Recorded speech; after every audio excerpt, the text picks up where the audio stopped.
Welcome to Engineering the Loop, your podcast for people who are developing with models in the mix. We have Brian here today, and we have special guest Cory House, developer accelerator. You got linked to your courses, your YouTube, and consulting. How's it going, Cory? Doing wonderful. How are you guys? Pretty good. Awesome. How you doing, Brian? Great. Awesome. So, Cory, if people don't know who you are, right off on your page, you'll have that in the description as well. But courses, YouTube, consulting, who are you? Kind of how'd you get into what you're doing today? I'm a software developer, been writing since the late 90s, and I've worked in way too many technologies, and that's been one of the fun things. That's what I love about this career is it's always changing. Sometimes I wish it would move more slowly. Other times I wish it would move faster. That's been a funny nature of things.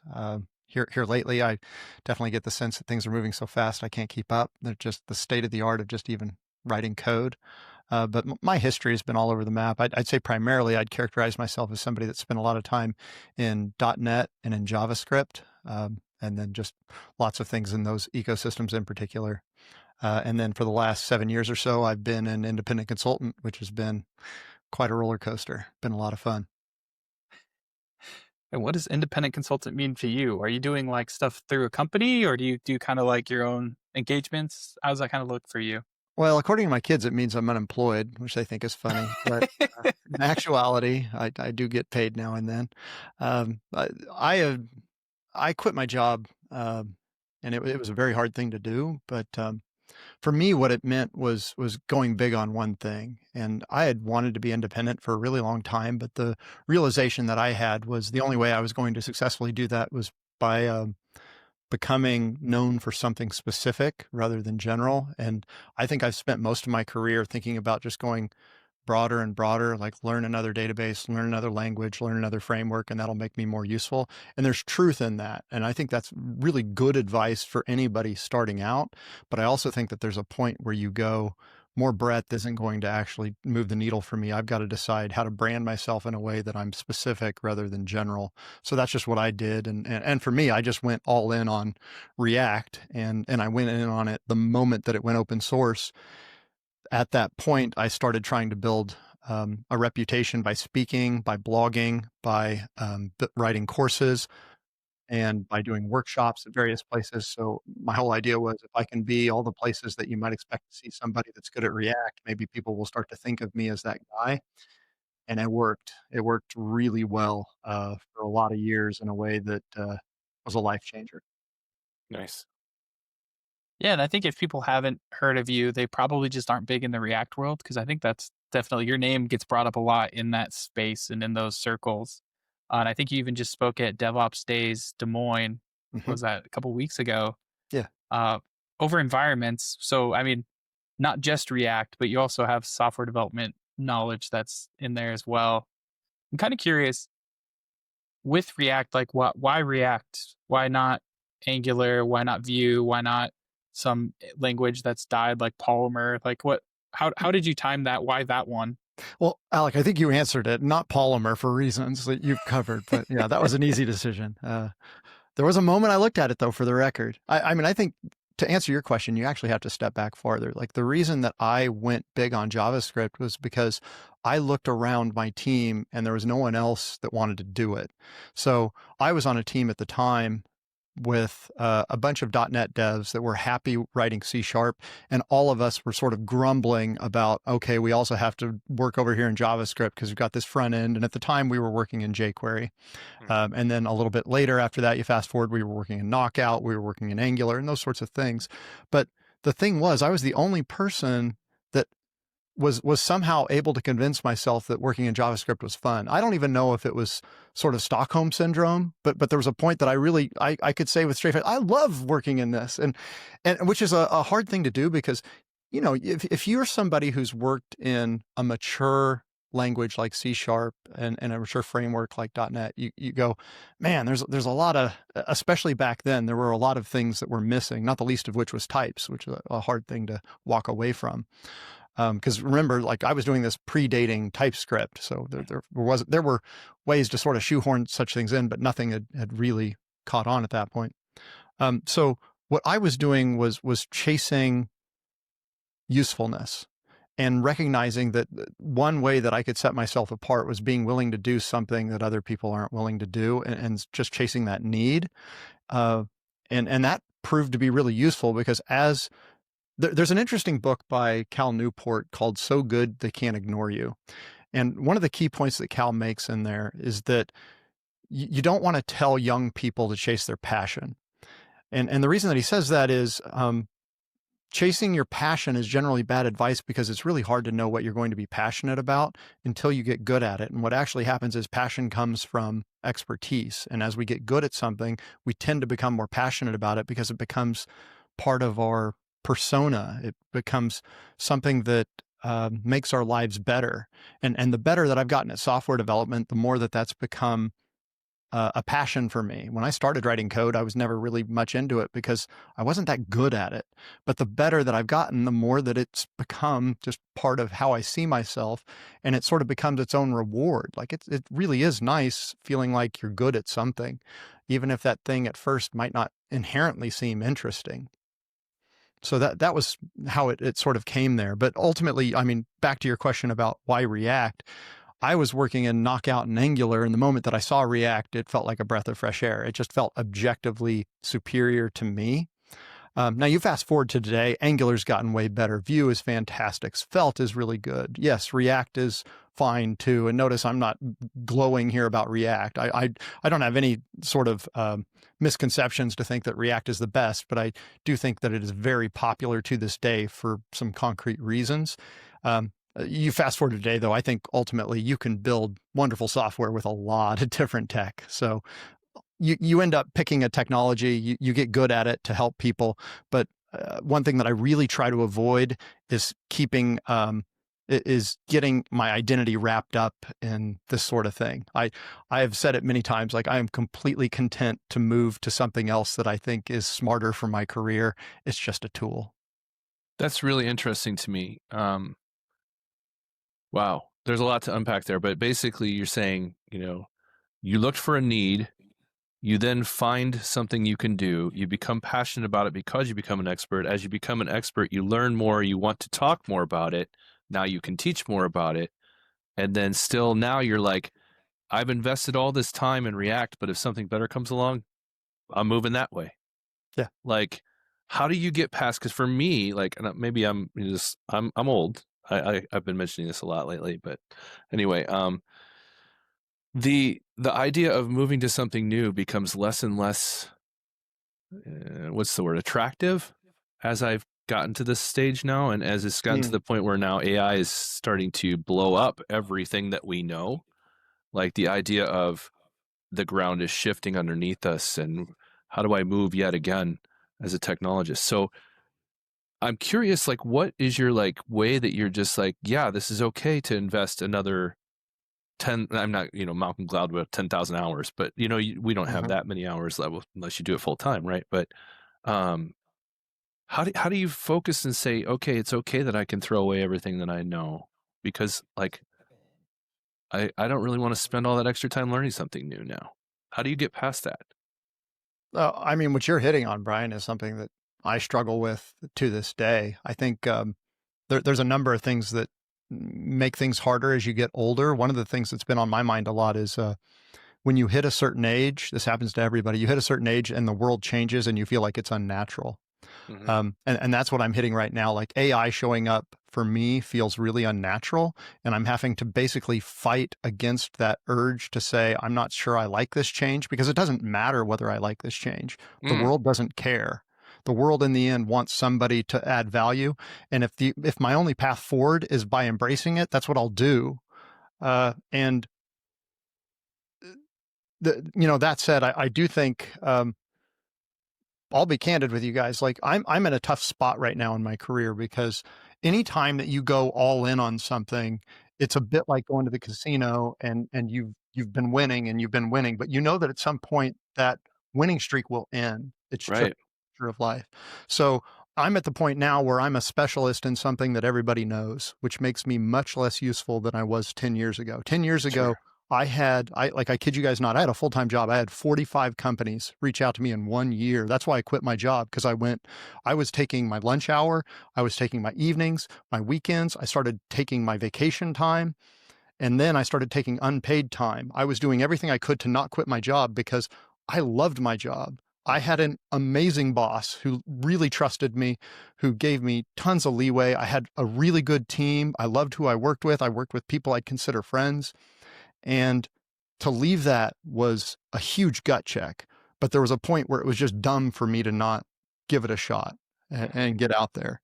But back to this, like, you go big on one thing, and that has worked out really well for me. I don't regret it at all, but now I'm feeling the blowback of that, because now everybody looks at me like the React guy, which isn't that valuable anymore, especially in an era where AI can write React really well because it's so ubiquitous. Mm-hmm. So all these little things that I've learned, all the little nuances, all the little tips, for the most part, open up Claude, go pick Sonnet, run with it, and it's going to do most of the things I'd suggest now. It's figured that stuff out. So to a level. Yes. To a level. It is not and trust me, I just did an audit for a team last week, and it was, at the moment, it's 6 pages long. I'm still not done, but usually my audits are 6 to 12-ish pages of suggestions. So AI is not a magic wand to perfection here, but it is directionally headed toward eating up a lot of consultant specialization. So, I mean, it's a long answer to your question, Brian, but I frankly, I feel the same way you do. Like, how many more times can you start at the bottom of a mountain and climb it again? Yeah, it's really interesting, because like, you're the type of person that you get keynote speaking opportunities at conferences, and this is kind of like a perfect keynote topic in my mind. And like, how do we train people to adapt to change as they have been attacked? Like, I mean, I've got 20 some years of software development experience under my belt. You've got even more than that, Cory. Certainly, like, switching from VB6 to VB.NET was a huge thing, and it was painful, but I was young and I didn't care. I loved learning at that point. I still love learning, but I don't necessarily have the time that I used to have, and just like, got family and stuff, and it's hard to accommodate that. So like, how do we as a culture like say, okay, it's okay that it's going to change and shift out from underneath us? Because I mean, there are people saying that in 3 to 5 years, we're not going to have anybody writing code anymore. It's all going to be AI, and we're all going to need to have universal income because nobody's going to have a job because AI is going to automate all the things. At least that'll fix everything, though. What's that? That'll fix everything, though, right? Just here, everybody have some money, right? It's really that simple. Yeah. Here, everybody have some money, but then that just means everything will just become more expensive, right? Yes. Trust me, tongue planted firmly in cheek here. I have taken some econ classes in college, so yeah. Nice. But yeah, so like, what do we do? Like, how do we, I love what you said. You said, the world needs needs people who want to be willing to contribute, right?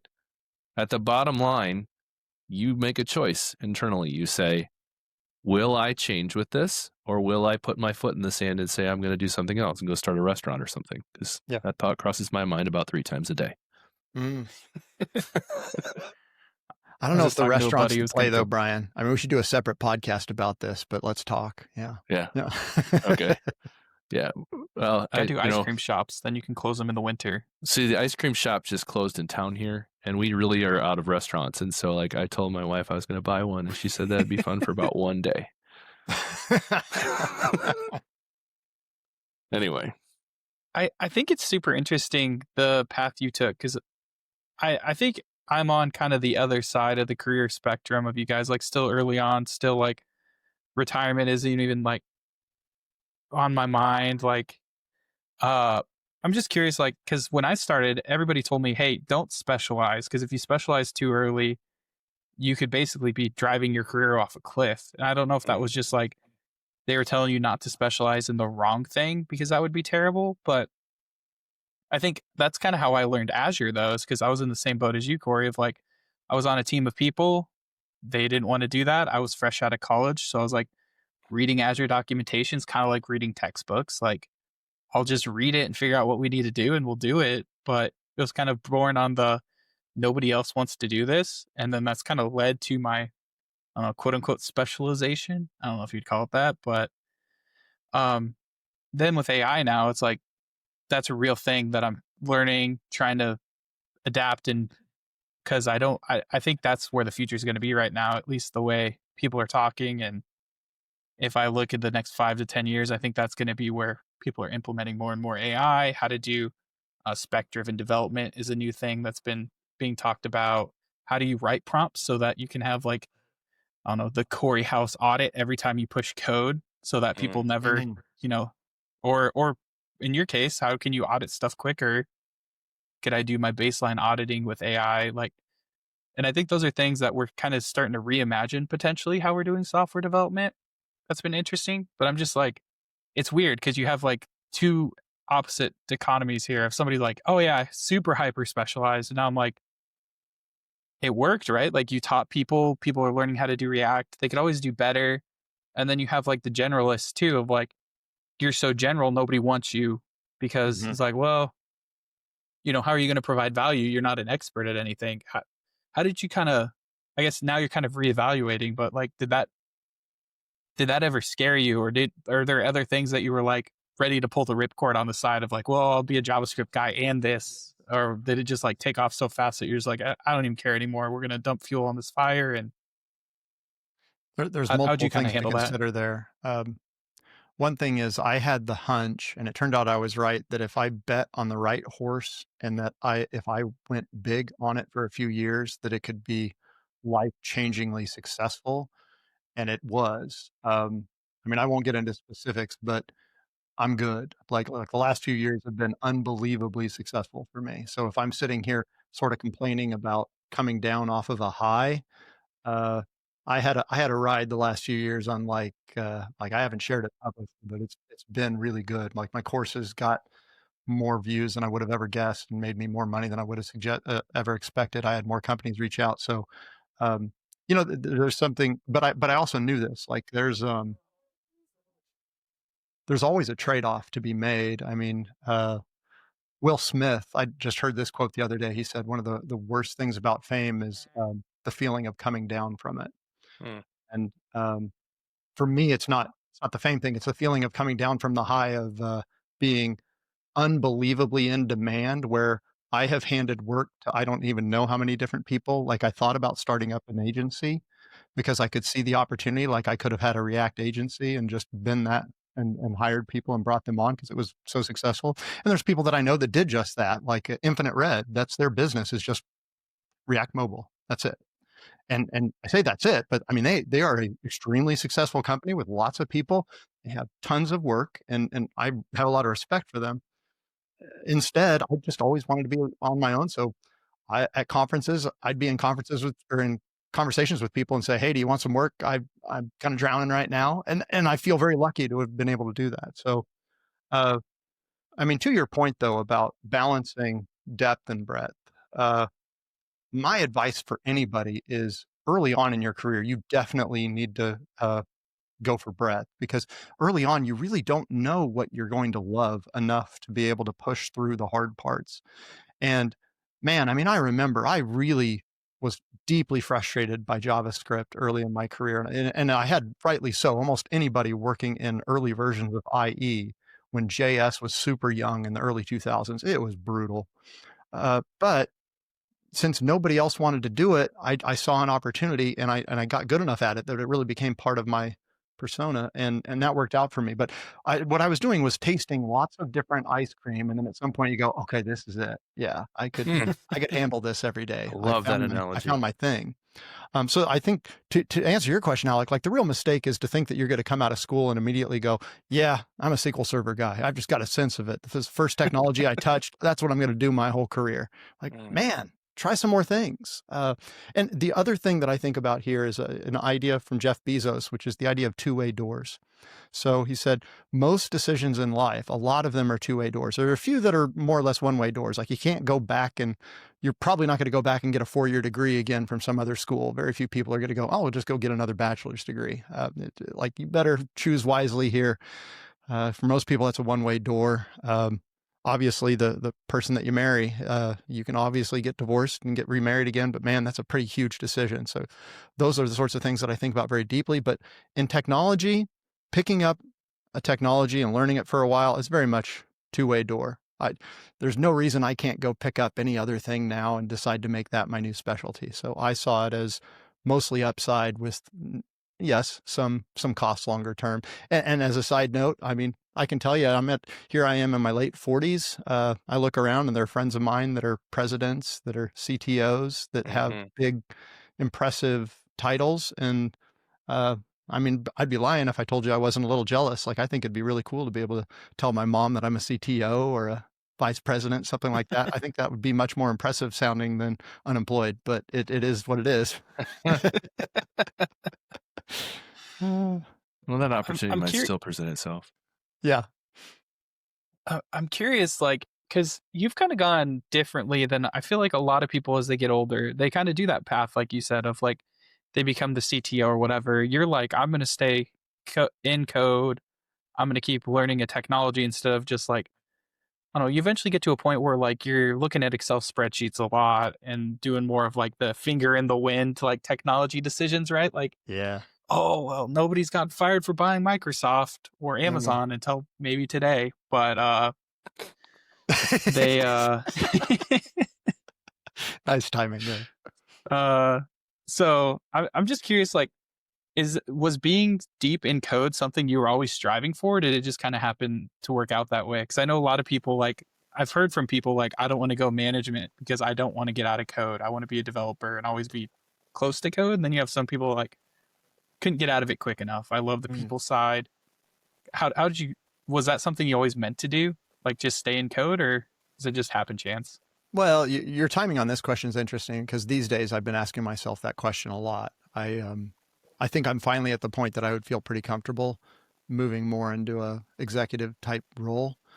There was quite a few years ago that I moved into management, and it was about a 1-year period, and it was the worst 1 year of my whole career. And at the time, I was convinced the reason I was miserable was because I was managing a team instead of being a principal engineer.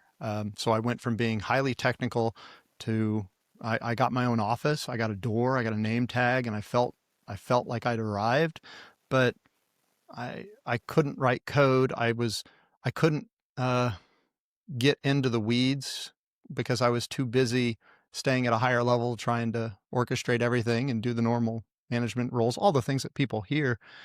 I mean, that whole career, or I should say that whole part of that whole position only lasted about a year, but it was definitely the worst experience of my career. And looking back, yes, part of it was because, at least at the time, I knew I wanted to stay technical, but I accepted that job because it was a $30,000 pay raise. And I knew that was why, because at first when it was offered to me, I wasn't interested. But then when he mentioned the money, I went, huh, actually, this sounds fun. And it's, well, having 30,000 extra dollars sounds fun. I knew that.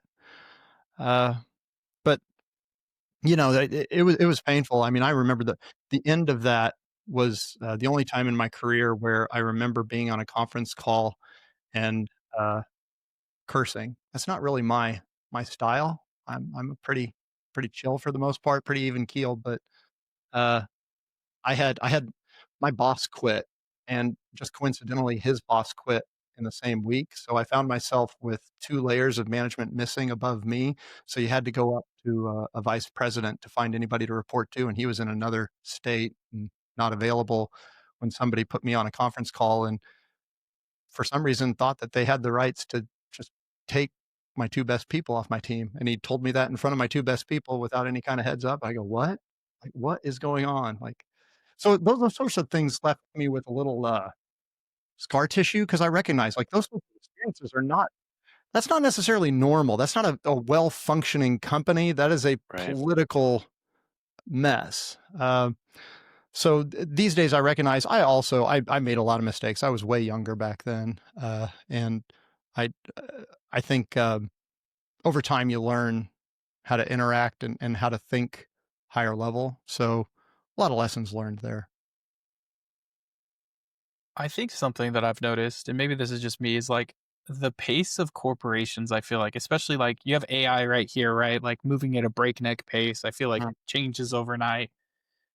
like companies, the higher you move up the bureaucracy, the slower things move and the more they're okay with that.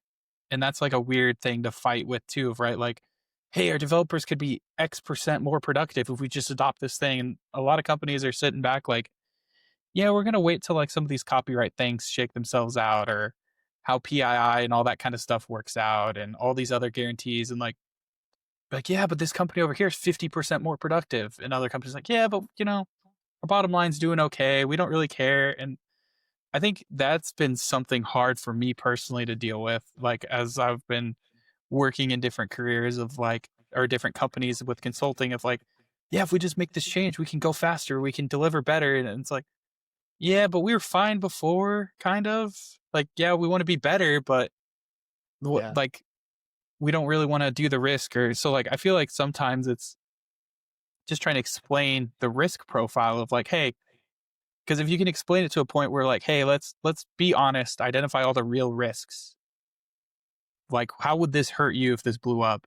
That works pretty well. But it's like some companies are just like, we're gonna slow roll everything because it'll eventually shake itself out. Kind of like the whole, if you would have picked React a long time ago, you'd probably still be pretty happy with that decision. If you picked Polymer, like you'd be shooting yourself in the foot because you're gonna eventually have to have rewritten everything. Yes. So some companies have decided like, we're just going to slow roll every decision and eventually we'll just adopt whatever the public picked. It's like, but if you didn't pick that, it may not fit with your, your style, with how your developers like to think about things, that kind of thing. And it's an interesting thing with technology I've noticed. Cause like, even if you slow rolled it long enough, you could do Blazor now. So you don't even have to learn other things. You could just do everything in C# if you want to do front end, back end, web server, all that sort of stuff. And it's like, I don't know. Yeah, It's a really weird thing. Are we certain Blazor's going to make it? Because like, I mean, are we sure about that's that? the thing, right? Like, oh, well, if people don't adopt it, that's the other thing, is if you don't adopt it, it dies. Right. Like, if nobody adopted React off the bat, it would have just been just another front end framework that came and gone. But so it's like, oh, we found this thing that works for us, but we're gonna keep slow rolling it. And I think that's where a lot of people will get frustrated too. Is like, hey, we have the C# language, we can use this in this front end, blah blah blah. Like, well, we're gonna wait to see if it dies or not. Like, well, how many years are we gonna wait before we adopt it? And then, the maintainers get sick of maintaining it because nobody's using it. Kind of get in this cycle of. But I think that's something that's definitely frustrated me. I've noticed is like, I did the same as you, Cory. I was a manager for about a year, and there was a lot of things that I was just like, this is frustrating. Like, why are we moving so slow on this? Or like, why is this thing the way it is? Like, this shouldn't have to be a thing. Why is there all these meetings? Like, is it really providing value to the company? Are we making or saving money with this call? Oh, we're just chit chatting. Okay, cool. Like, yeah. Well, I think in particular that it's sad that some set of people end up in a job where they're unhappy, and they might think it must mean that I really am not cut out as a manager, and they might just be in an environment that's politically too competitive, that's dysfunctional in some way.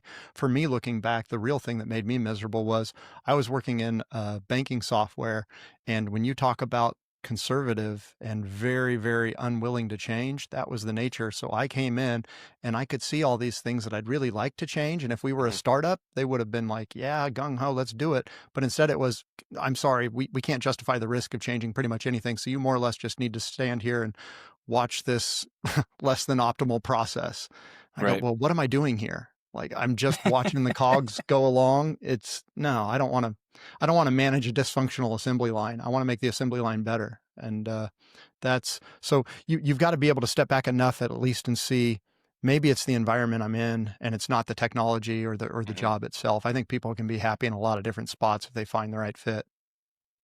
And that's really interesting, because I think one of the biggest frustrations in my career has been a very similar thing, where I've been in an environment where I couldn't affect change and was told, this is how we do it. This is our way, or you see a problem, and without saying too much, just like something like you're constantly taking a phone call for a problem. It keeps breaking, but the organization won't let you fix it. because it's not on the schedule, right? And so it becomes a very demoralizing scenario very quickly, for me at least, when that happens. But that, I think, is kind of, we're hitting that right now with companies that aren't adopting AI or aren't letting their engineers do things with AI, but yet we're really uncertain what AI is going to do. So how do we integrate this safely, and how do we move forward and keep people interested and not go off the rails? Yeah, it's interesting, like that front too. That's been a pivot that I've been making here of late, because I'm finding, you guys have probably seen this a lot. There's this big schism right now between people that feel like AI is the second coming and those that think that it's a total joke. And there's wisdom somewhere in between. But something that I found is there is a huge difference in the way that people are choosing to use the tool. And anytime that we have a new tool in this industry, people abuse it early on as they can't figure out exactly, because you can make the mistake of assuming that it's too powerful, at which point that I could say, build me a CMS and expect it to be successful. I go, you're going to need to be a little more specific than that. Enter, close your eyes. Yeah. And I mean, the thing that, so I just did a 3-day workshop on AI, and it was interesting because the thing that I'm finding is it's not a technical aptitude issue. It's really a desire problem. There are a set of people that really just have no desire to actually dig into it. So you get everybody in the room and you start showing, like, come on, guys, like you can't ignore this for much longer, because it's becoming increasingly something that is part of your manager's evaluation of success. If we're paying for this tool and you're not using it, that's a problem, because we're convinced it's an accelerator. And in fact, like at the very beginning, Alec, you read off on my X bio, I put developer accelerator. That's something that I recently put in because I thought about, if I were to summarize what my real goal is and this year, like that's it. And to some degree, you could go all the way back through my career. Back when I was a principal engineer, that was effectively my job, was to try to lift all boats. And I loved it. Like, it's so much fun to come in each day and you go listen to what people are complaining about and then help them with those problems. And if every day we can be a little more successful and move toward higher quality and higher velocity and more continuous delivery and deployment and all these, like, that's just fun. And I want to point that out as a side note, man. I mean, although React's been my focus all these years, it's like a Trojan horse. That was the beginning of the conversation. And then once I'm in there, we're talking DevOps, we're talking testing, we're talking types, and you name it. It's just the beginning of a conversation with a company that wants to move faster and do better. I'm curious, that's a nice segue into, like, there's a balancing act of giving away information and, like, marketing information, and just, like, how do you handle relationships and building your own personal brand? I'm kind of curious your thoughts there of, like, how'd you work that into, like, essentially a career, right? Like, you started blogging. I think Brian and I both blog. Like, I do it for fun. If it became a career or a Trojan horse, like your analogy, that's cool. But Yeah. like, how did you balance that with, like, you have courses that people pay for? Like, how did you, do the evaluation of, like, I could have probably just posted this all on YouTube, or did you post some of it? Did you, like, because that's one thing I balanced too, is, like, I had somebody tell me at one point, like, oh, just build a course and people will eventually come and pay for it. And I'm like, I don't have the recognition like you do, or like Brian does, or like other people. So it's like, I don't know, if I build it, they will come. Like, how did you balance that versus, or Well, as was it far as even a plan at all? deciding what to give away free versus what to charge for is easy if you just decide to give it all away. And that's always been my idea. There's no idea that I go, okay, I'm going to keep that close to my vest and I'll only put it in a course. If you followed me on Twitter the last 10 years, you learned everything that I've taught in a course, because at some point I put it out on Twitter. And the value of that is huge, because effectively what's happening is I'm getting rapid feedback on my ideas, and I'm regularly having people call me names, and that's helpful. Like, if you really disagree with me, I want to find that out before I've hit record and put something up in my course. I don't want people paying for bad ideas. I want my ideas to be vetted, and I want them to represent the broader context too, because I only have my own context. So, and what you'll find is there's lots of people that are doing the sorts of things that I've been doing. Like Matt Pocock is somebody that I really respect, who's known for TypeScript, and he recorded a TypeScript course that last I heard had pulled in about $3.5 million. So he did very well for himself. And that's total TypeScript. So I have a lot of respect for him, but again, I followed him for years. I didn't take his course because I felt like I'd followed everything that he'd read or written or said, and I just couldn't imagine that there was much I hadn't heard yet. And given I just authored literally 12 hours of content on TypeScript on DomeTrain, 2 courses, a 7-hour course, a 5-hour course. So I'm not saying I know it all, but I feel like I've got a pretty dang good foundation in that area. And a lot of it, again, is ironically to his credit. He shared so much. And then he's not the only person, of course, that I follow, but there's a very simple principle of learning in public, and I love that principle. I think it was actually Jeff Atwood that coined the term as "do it in public," and it's not just learning in public, but it's he would log regularly, and he was always thinking about how can I share what I'm learning every day, and sort of thinking about your job like show and tell. And that's how I always have something to talk about at conferences, because it's effectively show and tell from what I've learned from my last few client engagements. So, okay, that's awesome, because I feel the same way. Like, I don't have anything good to talk about if I haven't done something with it, right? Yeah.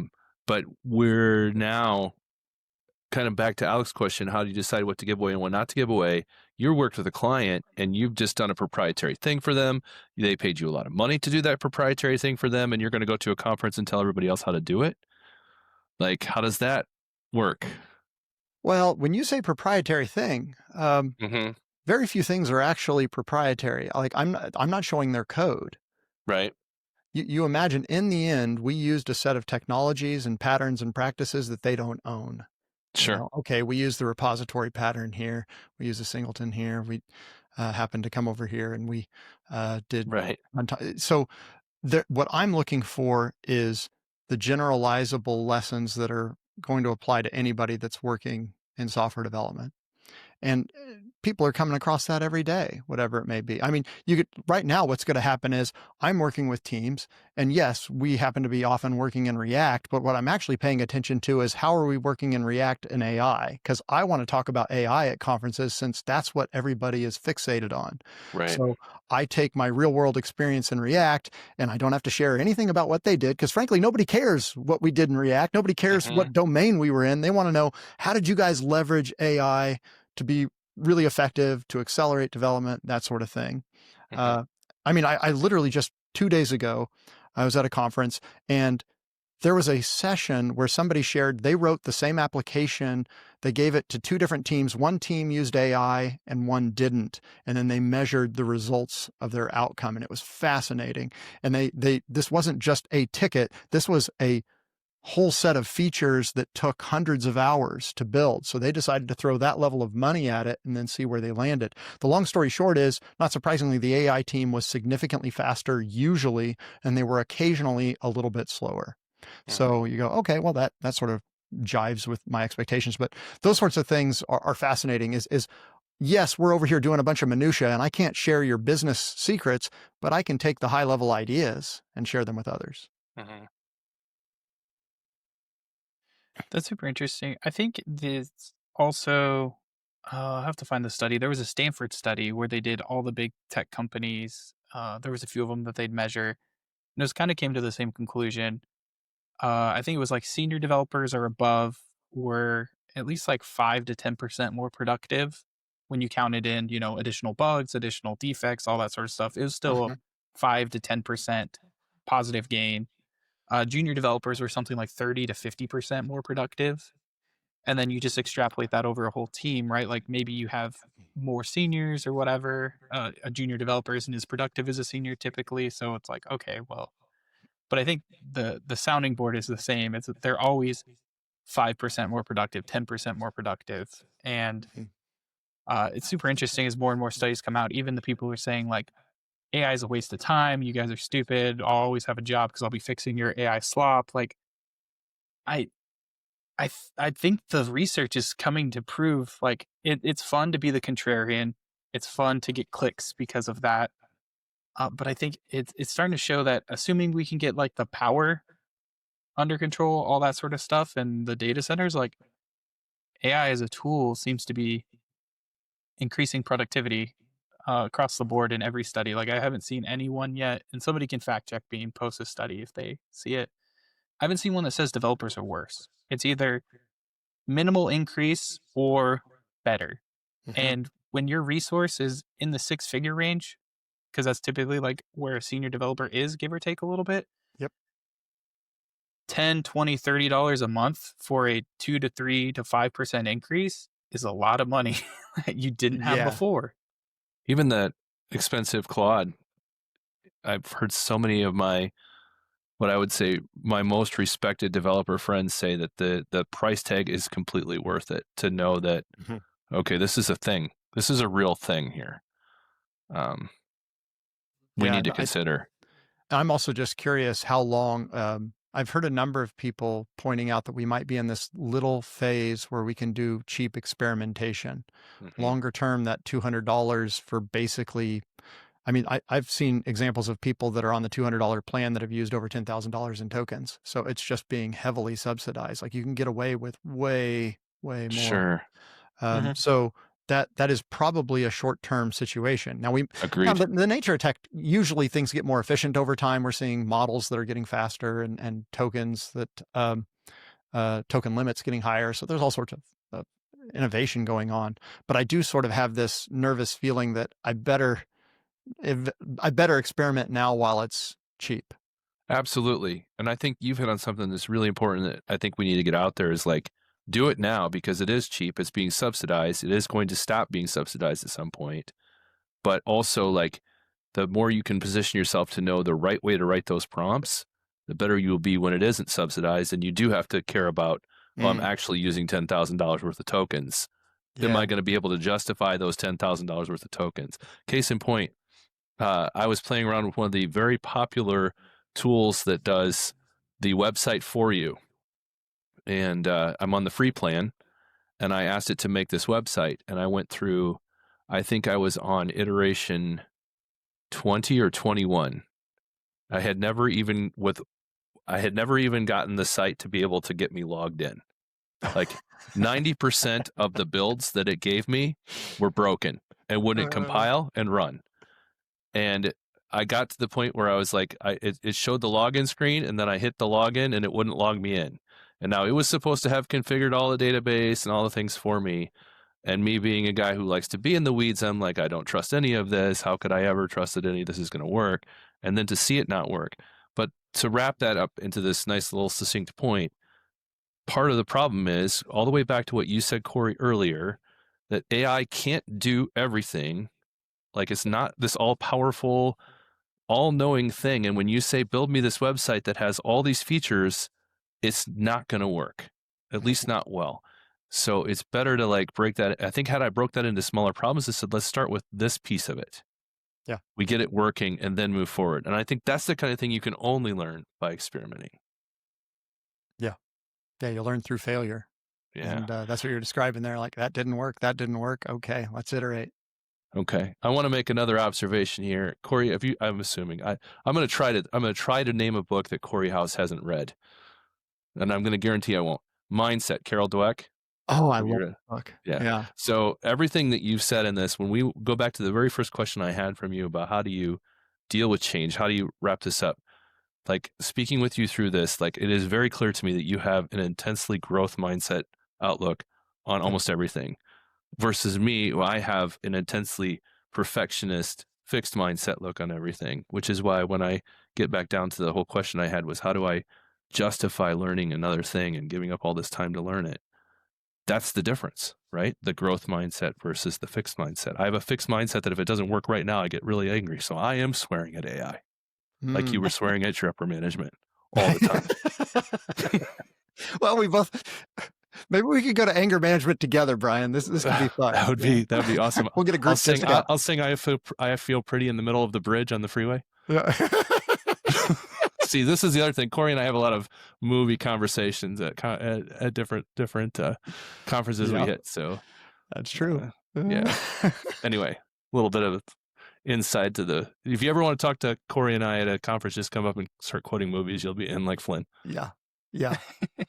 I mean, back to that point about mindset, man. I appreciate what you said. That was very kind to you. But frankly, until I'd read that book, there were a whole set of things that I saw that were pretty much fixed for me. Like I thought I'll never be funny. I can't be funny. And I thought I'll never be comfortable on stage, like those sorts of things. Like you get out there and you do it. Like sometimes you just got to choose between hiding from your fears or chasing them. And I just chose to chase them.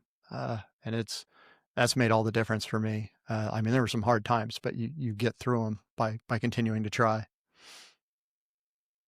That's awesome. And here's the other thing, like hiding from them, you're not guaranteed you're going to be better off by hiding from them. Like, so I think some of it, okay, let's go back to starting the restaurant. Starting a restaurant seems like a very scary thing, a very risky thing, right? But hiding from it is like, well, you don't have a restaurant still, but maybe the tech thing doesn't figure out either. And now what are you going to do, right? Had you started the restaurant, perhaps you'd still have an income. Or you'd specialize in React and make, nice career choices for your life. So I got a question. Maybe like Cory House 5 years from now, where are you? What are you doing? Any idea? Brian, like your timing for this is, I probably have less of an idea now than I ever do. Like your joke about the restaurant thing. Mm-hmm. I have friends that have left tech. A friend of mine here in town left tech and is now farming. And I know that's sort of a joke. There's a set of people that have done that, but he literally is. And he lives very near me and has a fair amount of land and selling raw milk and raisin coats and all this. And there's a part of me that really admires people that can have multiple careers. And I think what I admire about it is exactly what you were getting at, Brian, is like you get to a certain point and you go, man, the thought of starting over just sounds impossible. Because like I'm sitting here, I've got a bookshelf. You guys can't see it, but if you guys saw my bookshelf and if I said, here's the path to get where I am, you need to read all these books, very few people would be willing to read them. Because these are just the tech geeky books that I read, but that's not the whole thing either. It's like all this other stuff. Like you've got to find this thing that you love enough. And I've got to think there's other things out there that I would resonate with, but it is, it's really hard to walk away from something that has been so good to you. And I feel very lucky that I have Slack. I could potentially try those things. For now, I think that the most likely future for me is to stay independent and to follow my usefulness, which for the moment is AI. That's what you're going to see me talking about at conferences now. I've stopped submitting anything related to React. I still do work in this area. Those are my clients, but I'm skating where the puck's headed. And I'll be happy to pivot off of that. Maybe AI is going to be like NFTs. Maybe here in a few months, we'll find out none of this was actually true. There's actually just people behind the scenes writing code really fast. If that's true, then, we'll move to something else. Like Amazon's AI grocery store. Yeah. So now I have to say this because I just read something the other day that was like every generation gets their one boom, right? So I'm Gen X. They said your one boom was crypto. You missed the boat if you didn't buy Bitcoin right away, right? And they said, now you're the newest generation right now, whatever you want to call yourself, your boom is AI, right? But what if you thought NFT was your next boom? Oh, that hurts. Yeah. Sorry. So I don't think AI is going to go away like NFT. No, I don't either. I say that it's a fun contrast there because there's actually something here. I mean, and maybe a more fair place would be like you think about crypto and blockchain and how overblown everybody was talking about how they had to put blockchain in their app. And it turns out in the end, blockchain is genuinely useful. It's just not near as broadly useful as everybody painted it for a little while. So that may happen with AI too. We may find that once you actually look at the economics of this and you get enough studies out here that maybe it's just not as big a deal as we all think. And frankly, there's a part of me that would be relieved to hear that. because if this directionally goes to the point that we don't need developers, I would honestly be really sad about it, because I go, man, like that's my whole I have so many friends through software development. Like this is, as I've gotten older, just that's my social circle. I just feel a real kinship with fellow developers, and that's why I'm at conferences all the time. So I'd have to find some new outlet that way. I know that's sort of a funny way to worry about it, but there is something there. And I think, in the end, most people would say that it's crazy to worry about that level of repercussions here, but you never know. Interesting. I think we're getting close to about time. Is there any last minute plug or last minute thought you want to leave everybody with, Cory? So for most of my life, I've had a very short mantra, which is be useful. And that I still believe. But I also recognize just here lately that you can overdo that. That it's a big world, that there's a lot to life. And if you fixate on just being useful, you're missing out on a lot of richness in life, and it can have a lot of blowback in other areas. So you've got to think bigger picture and balance all of that. But I will say that little recipe, though, of looking for the opportunity based on how you can be useful to others is a wonderful way to build a career. But you've also got to be careful and recognize there's a lot of different facets of life that you have to balance along the way. Awesome. Thanks for that. This was an awesome episode. I think it was pretty insightful. I really enjoyed it. Yeah, we can talk for another hour or two. This would be awesome. So. Let's do a conference, guys. Cory back. We'll have to see if Cory can start competing with Kevin Griffin and Clark and all the others for who has the most appearances. Oh, hey, so you guys have multi-appearance, huh? Well, I would be happy to be back. This was nice. A wonderful conversation. You guys are really good interviewers. It's fun. You made it easy too. So yeah. Cool. Well, with that, we'll go ahead and wrap it up, and we'll see everybody next week. Thanks for joining us. Bye, everybody. See y'all.